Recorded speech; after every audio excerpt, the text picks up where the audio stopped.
Digobotir timah panas polisi besarang di Sekelnyu SN, residivis kambuhan ini harus ditindak tegas polisi karena sudah berusaha melakukan perlawanan sama polisi make senjata landepnya pas ditangkap di Jalan Basuki Rahmat.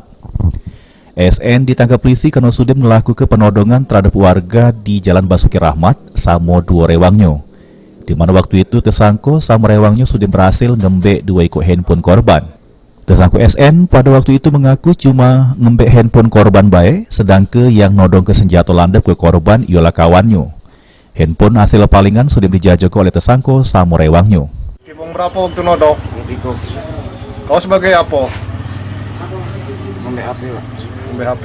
Selain nodong perkara apa lagi yang kau terlibat? Inilah. HP kau jual kemana? Kawan aku jual. Waktu itu korban kau apa ke? Tidak ada apa-apa. Jadi? HP-nya jangan ngomong, hajam, korbannya cerita. Sebelumnya tersangka SN sudah 3 kali masuk penjara dengan perkara pembunuhan sama perampokan. Ini residivis sudah 3 kali masuk penjara. Pertama kasus pembunuhan,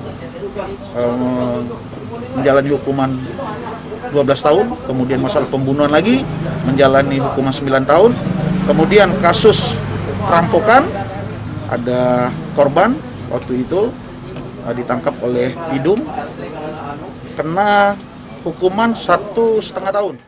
Diduga selain ngelaku aksinya di kawasan Kemuning, SN juga pernah ngelaku aksi yang sama di sejumlah kawasan di kota Palembang.